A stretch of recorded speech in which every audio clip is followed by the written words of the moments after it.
Have to go by my phone anymore. And it looks like it's right. All right, so I'm going to call the August 17th, 2022 meeting of the School Building Committee to order at 5:30. We are in the new Francis Zito room, which is really exciting for all of us. Obviously, almost everybody here was in the building last night after the ribbon cutting, but this is great to be able to have this meeting here.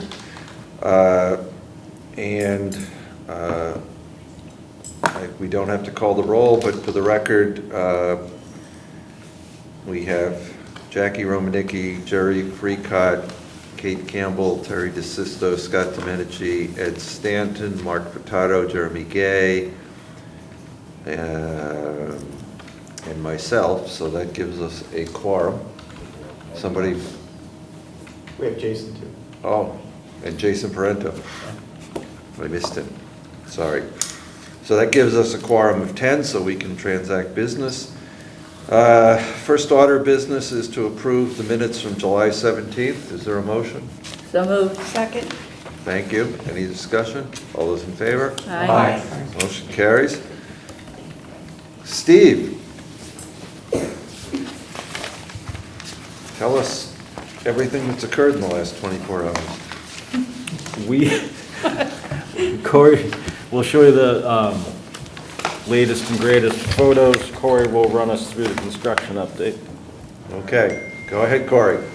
So, I'll start with the front building. Here we go. So, as you guys probably all saw, a lot of the landscaping at the front of the building is in. We've hydroseeded the other day. As all the trees are planted. We are working on putting some more light poles in the west lot. And then the Bray lot, I think it's still called the Bray lot, we are paving that this weekend. And then we'll be line striping it hopefully on Monday so that the students can use it for their orientation on Tuesday. As far as demo goes, abatement is already into the shop wing. So the abatement crew is all the way back here in this wing of the existing building. The demo crews, I'm sure you've seen, they have made a cut right before the gym, and they are in the courtyard areas kind of working through the building, pulling everything back away from the existing building. So they are right on schedule, if not ahead of schedule with the demo. If you guys remember this front section, this is what we're calling the red section. It's supposed to be 100% demoed by September 2nd. And then they will be moving on to the gym after that. What's our projection for completing the demo? Is end of December, is for the whole building to be down. And right now it's looking like we'll be ahead of that, but we haven't come across any unforeseen yet, which is great. Well, that was the next thing.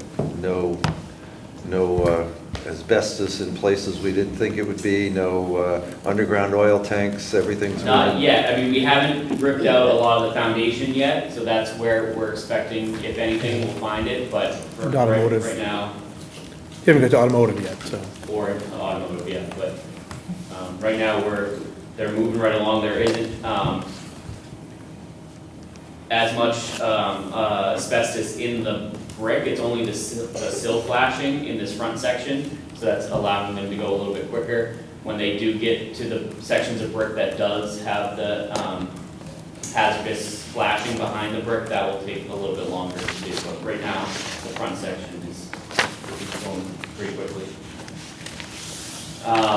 And then, so the back of the building, south side, this is where the bulk of our work is taking place right now. This is photo is from the 9th, so almost 10 days old now at this point. But we should be wrapping up all the pavers at the South Plaza over the next 5 days, I would say, remaining there. We have poured most of the ambulance road, so all this has been poured out over to here, and we are working on forming and pouring the sidewalks that wrap around the bus loop and come down here. The bus loop walls are poured, the fieldstone veneer is all installed on the bus loop walls, and we are looking to pour the mud mat that goes in between these walls next Tuesday. There's been a lot of progress in the parking lot. There's been curbing installed. There's a lot more of the gravel fill has been installed, and they're going to be working on fine grading that so that they can pave next week the half of the south lot. And then they'll be going over to the bus loop to pave that section. It's important to note that we'll still be working back here even after school starts. There are some sidewalks that we designated as not crucial, for the start of school, but we're still going to go after it this fall. All the landscaping, light poles, all that type of stuff we will be still doing after school starts. Right now the push is to get all bus access and pedestrian access to the south of the building. And I guess we're next week or even this weekend, we're going to start taking down the fence along the tennis courts so that we can widen the temporary bus access. So from September to December, there will be a temporary entrance to the bus loop off of Bushy Street, and they'll come in back here along the building between the tennis courts and the building and up into the bus loop. So in order to make that accessible for the buses, we'll be removing the fencing at the tennis courts and widening that to allow two-lane traffic. We'll also be adding a protected pedestrian walkway with Jersey barriers so that the students that are parking in the Bushy lot have a protected pathway along our fence line and up into the south entrance of the school. Also, we are looking into paving an exit from the Bushy lot and having that be an exit only in the afternoon so that the students who are leaving that lot will not be conflicting with buses, correct? That is correct, yeah. Our plan is to grab that when we do all the temp paving to create this temp bus entrance. The last bit of site work to note is probably the Brennan entrance. I don't know if anyone's been over there, but we did install the binder yesterday. So that configuration looks a little bit different now, and we were putting the curbing in today. Our plan is to open that road back up and be 100% complete on Monday of next week. And then that cut through will be officially open. There may be some sidewalks and some kind of finishing, landscaping, stuff like that we'll be finishing, but the main access of cars and pedestrians will be available. So the north-south connector will be open. Correct. And the traffic light, is that operational now at the south end? 123. Not sure. It was still blinking yesterday, so I'm sure they're probably just trying to get the timing right, but the lights are up. Yeah, I remember Mike Tyler saying that you had to leave it blinking for at least a week by some state law. Yeah. Yeah, you can't just put a signal in and have people, adhere to it right away. You need to kind of wean people into it. I noticed the Snell And- Street light was out, had been And turned then, off. I know that we all know this, but just for the public, the tens of people who watch these meetings, I've gotten a number of questions about when we're creating the traffic circle. And that is next summer? Next summer. Yep. Yep. And is next summer the final coat of paving for Yes. everything? Yes. So Rathman Willard and then all these parking lots will get the final coat of paving as well. And that's for a number of reasons, but one of the reasons is that we have a lot of demo trucks that will be leaving between now and the first of the year. Yeah, and I don't know if you've seen one of those in action, but they definitely would have taken out the rotary if we had it complete right now. So that's the main reason why we didn't do the rotary. Okay. Are there stop signs going in, like four-way stop signs? So yeah, so like there- there's currently temporary four-way stop signs that are going to become, 3 of them will be permanent per the police chief and meeting with Mike Tyler, we're installing permanent signs in 3 directions and going right to left on that view, or east to west on Rathbun Willard. That will still remain a temporary stop sign, but it'll be considered a 4-way stop until next summer. So, which is what it's been for the past 2 years. It's just the signs will look more permanent now. And we're putting a stop sign up at the exit from Brennan onto the connector, correct? Yes, as you're leaving Brennan coming this way, right where Corey's cursor is, there'll be a permanent stop sign. Okay. And then next year, we also install the permanent speed tables as part of final paving, which will be helpful, especially in that stretch right there. So there's a couple there's a couple in Rathbun Willard, and I think there's one in the There's one bus. on the bus, and new bus loop entrance. Yeah. Okay. Anybody have any questions on the exterior? Where are we on the interior? So interior wise, we're really down to the last few items. Mostly pushing punch list at this point. Punch list is in a really good shape for this point in the job. We have about 600 open items throughout the building, and we still have to punch the auditorium and the shop spaces, and first floor exterior around the perimeter. But everything else has been punched by KBA, and we are working regularly with our subs to address those punch list items before the start of school. Final cleaning, we're working our way through. We final cleaned the gym yesterday. We're working on final cleaning the cafeteria today, tomorrow, and Saturday. The furniture installers will be setting up all the cafeteria tables Friday, and then on Monday, all the cafeteria chairs are going to be delivered and set up. So that space will be clean. The auditorium is currently being cleaned. The last bit of Corian tops were installed yesterday, and there's a little bit of base, vinyl base to be installed, and that would be the last work in there. There are some back-ordered AV items that we are tracking. Ship dates, some are coming in September, some October, some December, and we're looking at doing a temporary microphone and speaker in order to be able to utilize that space.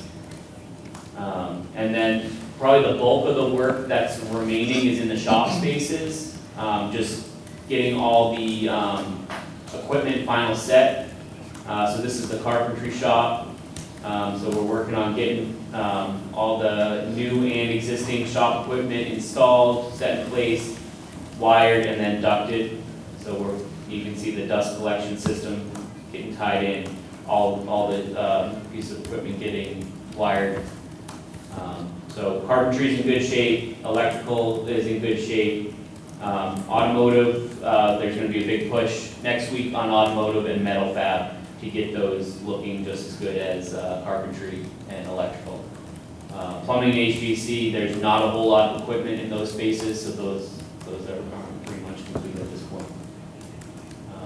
And we did have our DESI inspection a couple weeks ago. He was really impressed with the spaces. He did give us a list of items, but nothing that will prevent the spaces from being used, and he is scheduled to be back September 23rd to do his final inspection of that space, all the shop spaces. Yeah, normally if he was concerned, as Jeremy knows, he'd be back this week or next week and before school started. If he was truly concerned, he would have prevented us from utilizing those spaces at the start of school. And he said, you're good to go. So Excellent. That's tremendous. You have anything else for us, Corey? That is it, unless there's any specific questions. Just a quick one. For a project this size, I know you mentioned 600 punch list items. Is the expectation, how many of these are we hitting before we open school? Is the expectation, I wouldn't imagine they could all be hit, but what are we looking at? Yeah, we're not gonna lie and say we're gonna get them all, especially with spaces that haven't been punched yet by the architect, but. Yeah, I'm sure there's stuff prioritized, but I mean, the goal is at least 599. No, I mean, Corey, what do you think? Like So we close about 50 to 60 a day. Yeah. Is our goal. All right, so we'll be close. We'll be close. Okay. At this point of a project of this size, there's typically 2,000 or more punch list items easily. So we're doing very well. I appreciate the perspective. That's kind of where I was. Generally, you have a punch list that's existing after school opens, because generally substantial completion isn't issued until just before school opens. And that punch list is an attachment to the substantial completion certificate. Joe, you have another project going on that's been done for a year. How big is your punch list on that? Right now, it's about 200 items on my punch list left on that other project. But out of the 600, Thank you. 100 might be paint touch-up. So that's a painter going through for a few days, knocking those off. It's not 600, items that all take 8 hours each. No, I mean, the whole point of a punch list is, like, I get that. I was just, when you mentioned the number down to 600, I was trying to figure out like, what's normal for, we've never done a project this size, so it's like, what's normal and, Why are we excited about 600? Through the process over the past few months, I think there's over 7,000 items that have been logged, to put that in a kind of a perspective. Something worth reporting is that from day one of the project, we put together an observations log. So when we saw anything that we thought didn't meet the criteria, we put it in the observations log and it was addressed in real time, so that if there was value added work completed afterwards, we didn't want it to have to be doing repeat work. And that was a process that ran on for 3 years. It's not unusual to have, for a project of this scale, several thousand items, given the size of the building.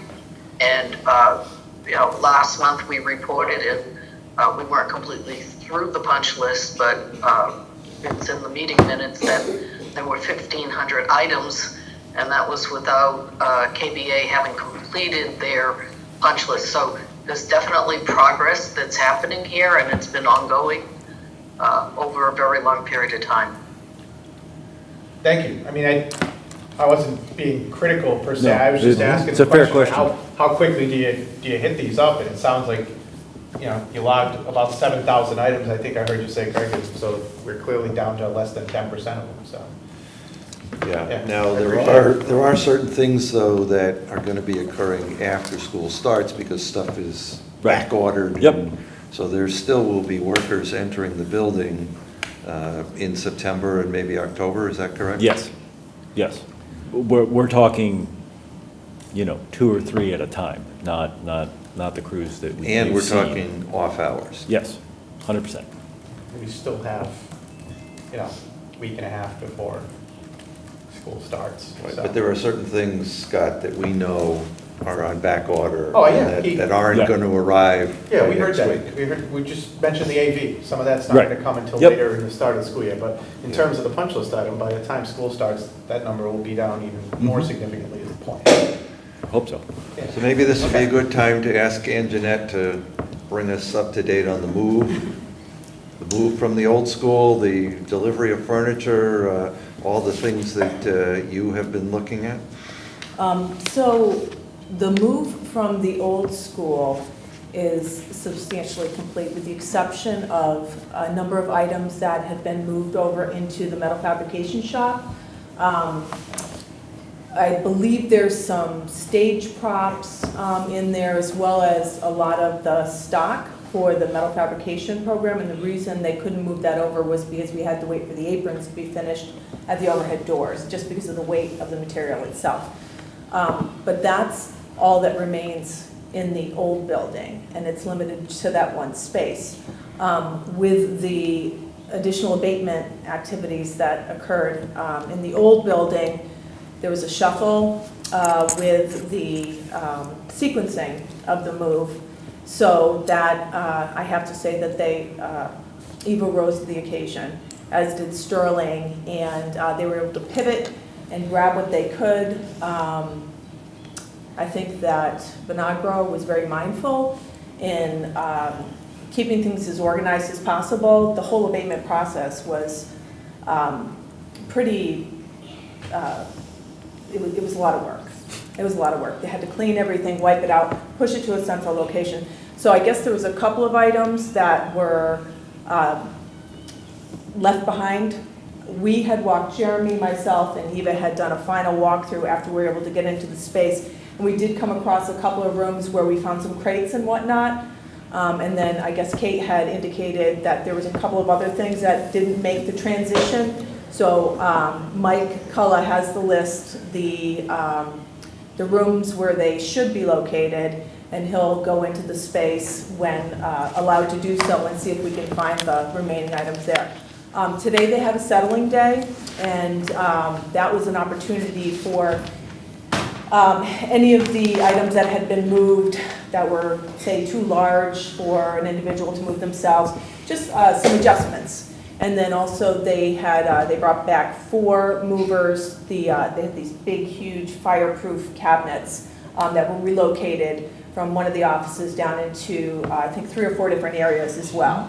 I did speak with Eva, and she said that, you know, people seemed very pleased. A lot of people thanked her for her guidance. She's terrific.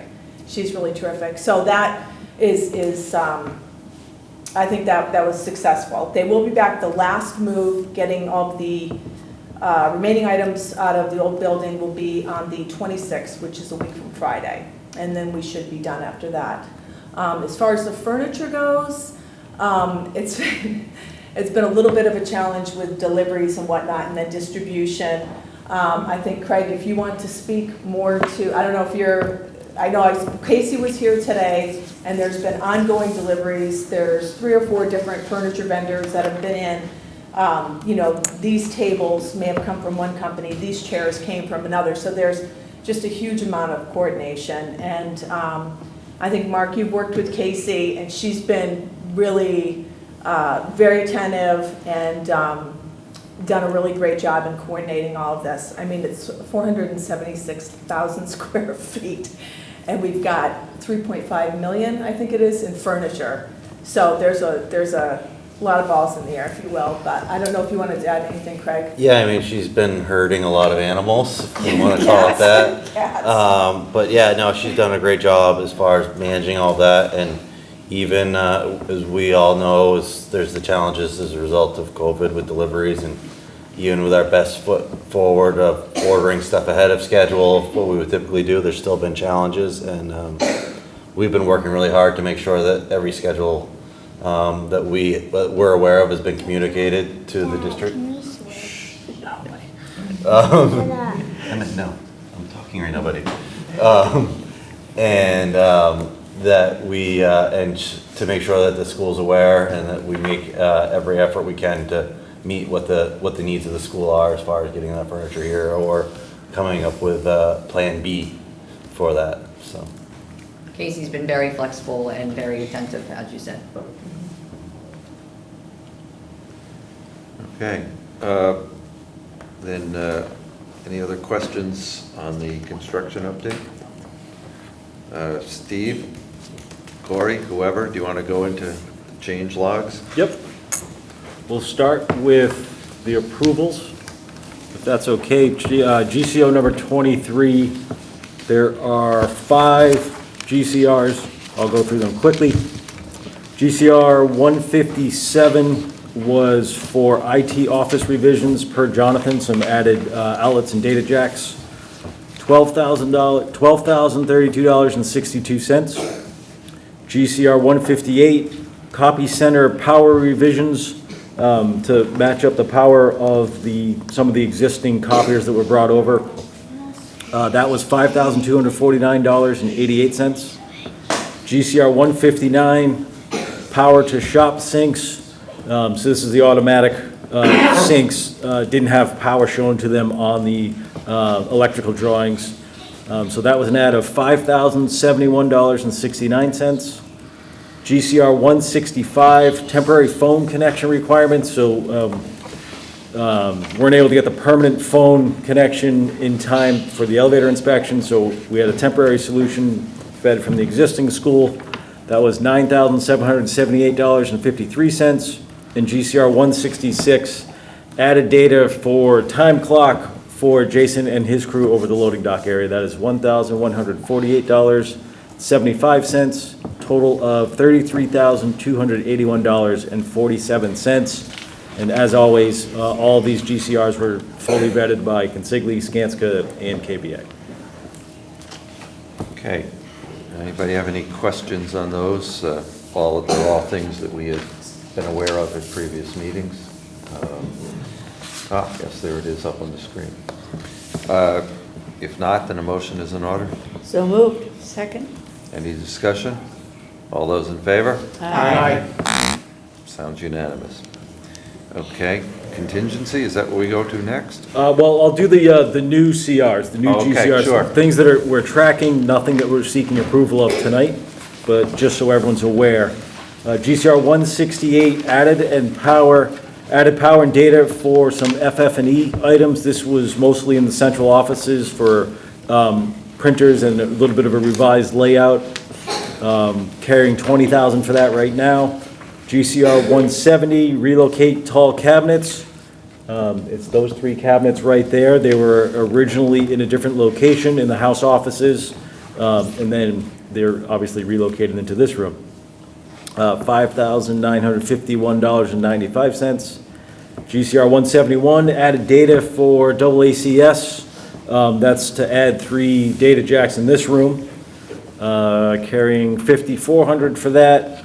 GCR 172, added power at dryer exhaust fans, so there's 4 vents, dryer vents. This is actually for the controller portion of it. It wasn't shown originally, that's $10,800 we're carrying for that. GCR 173, added fire alarm at the overhead doors. So these are the overhead doors between the auditorium and the carpentry shop because that's a firewall, so it needs devices in case there is a fire there. $5,400 for that. GCR 174, miscellaneous grading revisions at aprons in the South Plaza, so it's the back of the building, right up against the new school. We had to adjust some curbs, actually remove some curbs and regrade to make sure it was ADA accessible, carrying $10,800 for that. And then just a general GCR 175, there's some miscellaneous requests out there. Some modifications to the sensory rooms, added shades, a few door closers, a few little things like that. So it's kind of just a running list. We've got 21,000 carried for that right now. So again, nothing we're seeking approval for tonight, just things that are out there that we're tracking. Okay. So Any overall, just change orders in general, again, similar conversation to punch lists. We are still under what was projected or what was carried for change order costs on this project. So that's good news. On time, on budget? Yes. Always have to ask that, get that on the record. Should we start asking ahead and under? No. And let the record reflect that Rob Geddes came in a while ago. I got it. Good. Okay, where do you want to go next, Steve? Now we can go to contingency transfers. There are 4 on the agenda, but we'd like to add a 5th that got approved earlier today on our side, if we could. I'll run through them quickly. Sure. GCT 060 shop traffic markings. So this was unbought scope. This is some safety markings that go on the shop spaces down on the ground level. It just was never bought out or carried with any sub. So we purchased that for $13,913. GCT 67, additional watering out of season for the plants. So we originally bought the landscape sub out 3 years ago, and the original plan was to be in a place where we could plant during the spring season. And then we missed that opportunity, not because of anything the landscaper did or did not do, just based on the scope of work for site and other trades. And then the next window starts after August 15th, which would not have allowed enough time to get the plantings done. So we did it kind of a little bit in the middle So that required some additional watering by the landscape sub in order to have the plant survive. Still maintains all the warranties associated with it. It was just a little extra water, and they had a water truck here to do that work. So that is $21,151.56. GCT 68, sign type W4, W5. Again, this was unbought scope. We had originally, the quantity was off when we bought it. These are the large numbers that are on the upper floors. They actually installed one today. They look really nice. But we purchased one on each floor, and that quantity was off, so we had to go back to our sign subcontractor and have them provide more. That was $76,655. Corey, do you remember how many total signs there are? There's 16 locations, Yeah. half of which are double height, the other half are single. Right, so there's staging involved, and it's not just simple tack it up on the wall. GCT 69, remove and dispose of some FF&E. So this was at the existing school, some loose items that the school wasn't able to grab, so our demo contractor grabbed them. That was additional scope for them, $72,650.32.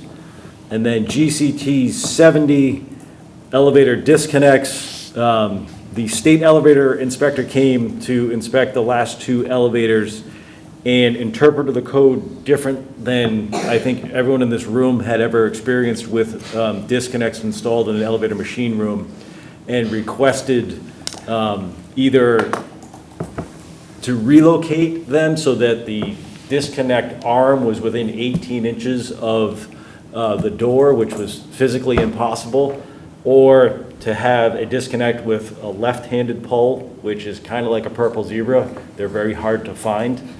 The other option was to buy a different breaker, and so we're going that route. It's just the breaker has a cost to it and a little bit of a lead time.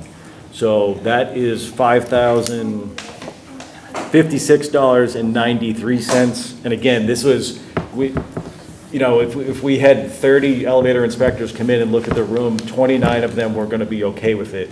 We got the one inspector that just interpreted the code completely different than I think even Joe has experienced, and as well as us. So unfortunately, we have to do what he's asking for.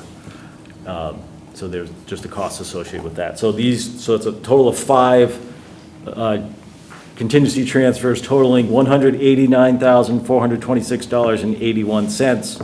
Standard reminder, again, this is contingency, so it doesn't increase the GMP at all. Okay. Any questions? Motion's in order? So moved. Second. All those in favor? Aye. Any opposed?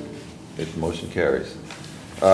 Any new ones that you need to talk about on this chart? Nope, that was all of them. Good. All right, the next thing on our agenda is the bills.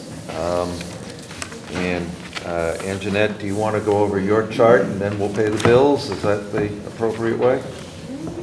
Sure, yep, we can do that. So we'll start at the top, and, there you go, there you go. Can you see that? Okay. So submitted this month is the Skanska invoice for $113,360. Castle Booze, their fee was $137,135. That includes their fee and an additional charge for, I believe it was the educational tech consultant as well. Consigli's invoice, I'll break it down for you. Their contract work, they're billing $3,694,557. They have $54,715.07 in change orders. If you scroll down, Corey, they have submitted 22 separate invoices for retainage reduction requests this month, totaling $1,069,799. All of them are going from 5% down to 2.5%, with the exception of Commonwealth Scaffolding, which is going down to 0%. They were the subcontractor that did the dance floor and the auditorium. So they have no further work to complete there. If we go down, just go back up, Corey, sorry. The miscellaneous project cost to the city included invoices for STV DPM, the move manager, that's Eva. There was 2 of them, one from July and the latest one from August. And then that also included Briggs. We had them come out, it was $1,363 for them to come out. They're still coming out and doing some of the testing required for the concrete placements. So that total there was $42,089.26 for those three invoices. The FF&E invoices were submitted. They get submitted to the city, they're reviewed by KBA, or they're reviewed by Scott Goodrich, who is the AVIT subconsultant. There were 2 from OFI and 3 from Red Thread, so those are the furniture vendors. There was 1 from HubTech and 2 from ProAV. HubTech and ProAV are providing the different, I think there was like monitors or, no, I was off, what is it? No, I was. Oh, okay. I think it was, they had some of the televisions and whatnot, the technology items. So the total for that was $1,407,965.55. So we are billed out to 84% of the project. The total billings to date is $220,614,382, and we have a remaining $40,692,550 yet to bill. 40 million still left to build? Yeah. I just want to point out where it says KBA/OFI and /Red Thread with the 8/10 and 8/8 dates. Those invoices don't get turned around that quickly. There's a ton of work to do with them. So the actual invoice dates from our furniture vendors often predate that. That's when that's when Casey from KBA verifies it. So it goes through quite a bit of a review process before it makes it to you all. Right, so she literally goes through every single item and does a punch list, and I think that's why it gets a little tricky when things move around a little bit for her, because she knows exactly there's 6 chairs here, 6 chairs there, tables, whatever the equipment is, and she literally, it takes her a day or 2 just to walk through the entire space and just make sure that everything that they're billing for is in fact in place. And she cuts items that aren't, they may be in a box, you know, in the gymnasium or whatever, and she won't let them bill for it until it's actually installed, in place, and everything is fine. Okay, so do we need to vote to approve the retainage reductions you described? We actually voted last month Oh. because we anticipated Okay. this was going to happen. So we had voted, I believe, all of them. There was 22 of them. Yep. And then this month, what I did with the invoice is they submit a separate invoice. So I print those out. There's a cover sheet that shows the contract value. Any change orders, adds, deducts are added to that total. It shows the retainage value and then the amount that it's going to be reduced by to bring it down to the 2.5%. And that's reviewed by KBA. It's reviewed by, it's actually put together by Consigli, reviewed by KBA and Skanska. We sign it and it goes over to the city. And then I review it, and then Deb Gould reviews it. And Yes. Then it gets paid. And then it gets paid. Yeah. Multiple layers. And I color code it so you can find them in the invoice immediately, because I will only make that mistake once. So the bills this month total $6,341,793.62. Exactly, yes. Okay, anybody have any questions? Is there a motion? Move to approve. Second. All those in favor? Aye. Opposed, motion carries. Okay, then do we need to, I don't remember if we did this last month, do we need to accept substantial completion as of August 15th of the building? We did not do that last month. So I think we need to do that as a committee, correct? Does the committee need to vote on it, you're saying? Traditionally? Sure. KBA has reviewed the building, as has our consultants. We have deemed it to be substantially complete. We're assembling the punch list. We did submit the draft of the substantial completion certificate to Bill McDonough, the building inspector, and he has used that as a reference for his certificate of occupancy that he issued yesterday, on Monday, on the 15th. And So those are coincident. Jeremy has arranged insurance. Yeah, so the building's insured, and everything in here is insured, so we're good to go as of. And that substantial completion certificate is only for the building. The other areas of work around the site that will continue over the next year and a half or so will be separately issued as separate substantial completion certificates down the road. So Mark has to take over the electric bill now? Well,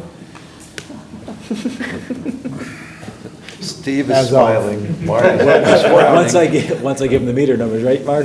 No, I did, but I can't hear you. Okay, so a motion would be in order to accept substantial completion of the building as of August 15th, 2022. So moved. Second. Any discussion? All those in favor? Aye. Sounds unanimous. Motion carries.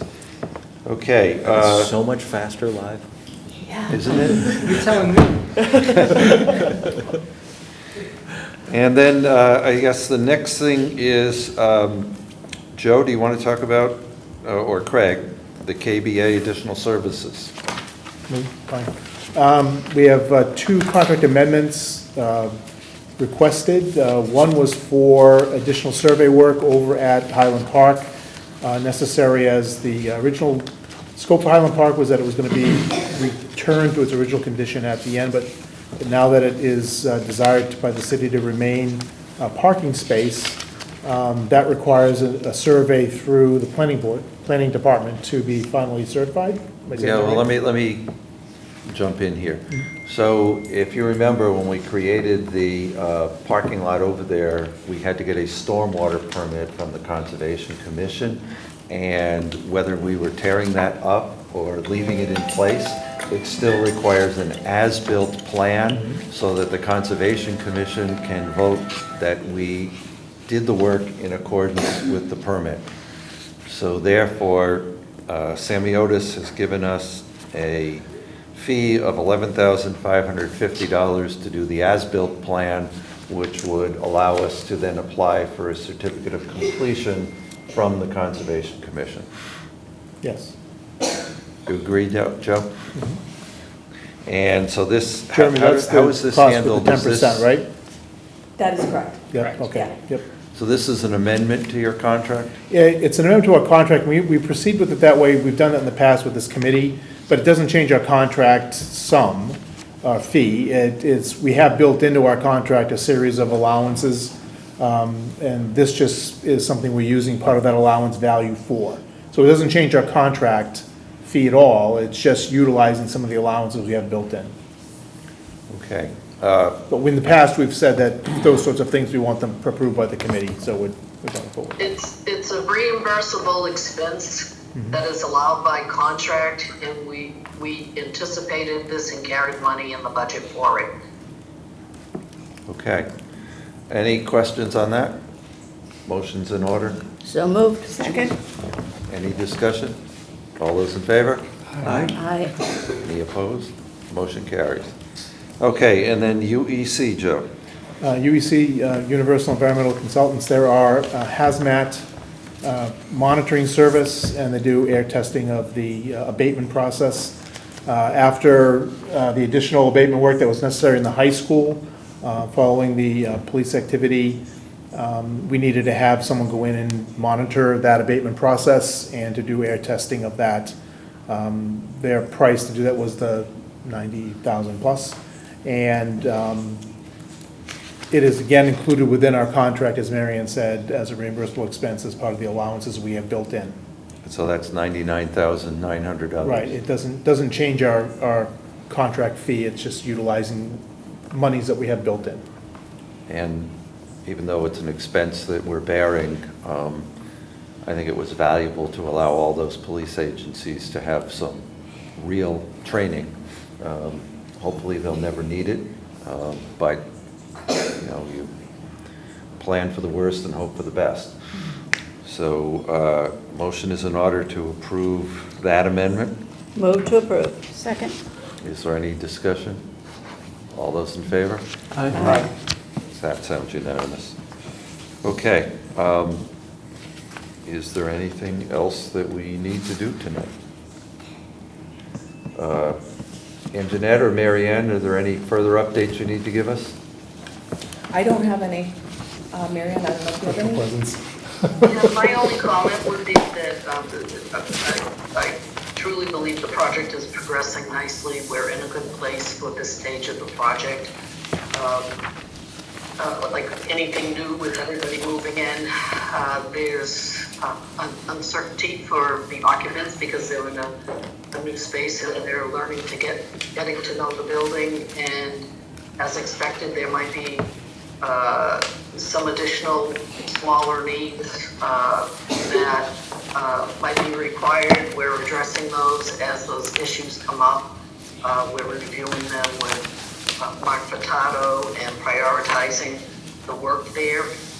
With the remaining work, with the building excavation, demolition and abatement and possible additional excavation, we've carried certain dollars to mitigate any potential risk there, as well as that there is a risk register for the what if worst case scenarios. So there is money there to address those items. Hopefully the money doesn't get spent, but if it's required, it's there and it's accounted for in the budget. So I think that the team has really worked well with the owner and with this committee in terms of mitigating risk and utilizing money appropriately and judiciously. So that would be my only observation. We're in a good place now, and yes, we are on schedule, within budget, and have another 12 to 14, 16 months to go. Okay. Craig, anything you want to add? No, nothing additional. Okay. Actually, Steve, one thing we didn't cover, we usually do, is the allowances. Yep. That we're So trending correctly on that. we are, yeah, we're trending towards not being over budget. We are trending towards spending all of the allowances, but not going over budget. And some of that cost honestly has been used to pay for things that maybe could be changes, but we had money set aside for something similar or the exact same thing, so we're utilizing that. Okay. Anybody have anything else they wish, Scott? Just a question, because the next time we meet, it's going to be post-opening of school. And since Kate's here and Mark's here, I just wanted to get some confidence. I mean, I think I know the answer, but any concerns at this point between, now and the start of school? Because you're going to have 1,700 kids coming in here in very short order. I think that we still have some work ahead of us, but yes, we will be open and ready for business on August 29th for the kids. We have staff coming in on the 25th and 26th. I think Corey and Steve and Jason and I and Mark have talked about a few things that need to get done, but we're on target. Good. Jason? I agree. You must be having a lot of training going on with your staff. Yes, lots. Continuous. The building management system next door wasn't quite as sophisticated as this A little one. different. Everybody's very excited to be here, though. Very excited. We have a committee meeting on Monday, so the whole school committee is going to be probably very interested to understand the progress and just try. They want to do a quick tour before, let me know and we'll show them around. If they haven't already. Many of us were here yesterday, so. The teachers were beyond excited who have been in to see the building, and they knew it was going to be amazing, but it's far surpassed what their expectations were. A lot of people are just walking around, taking it all in. Jeremy, don't you agree? It's like children walking into Disneyland, their mouths are open, their eyes are wide. I shared this story with a couple of people last night, and when I showed some new teachers in new spaces, they were tears of joy, literal tears of joy. And the teachers were crying. So just amazed. It's good. It was a good vibe. Excellent. It's Take really advantage of it, it probably won't last long.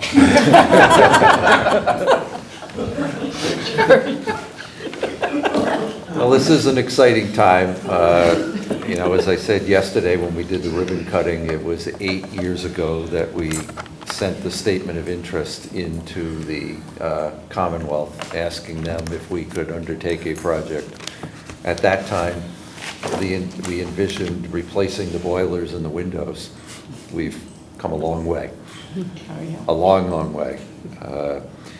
So the next meeting of this body will be September 14th, and I will not be here. So we'll probably need the mayor to preside. We can coach him up in the drink. Okay. Do you want to move it out 1 week? I will be leaving for Hawaii on the 14th and not coming back until noontime on the 23rd. So I didn't tell my wife that I scheduled this so that I could be at the open house on the 24th. So moving it back to the 21st won't help. But I think, the 14th is good because it gives you guys time to get all your bills together and the requisitions and all, and we don't want to delay people getting paid. So that's fine. I think I get to miss one meeting out of, 50. Just one. Well, just one, because I think they said yesterday you'd been at all of them. I think I have, yeah. I think I do remember hearing that. Yeah, so I wanted to, break that record immediately. So, in any event, is there anything else, or are we ready to adjourn at 6:21? Move to adjourn. Second. All those in favor? Aye. Thank you, everyone. Thank you. I went into a new building. They gave me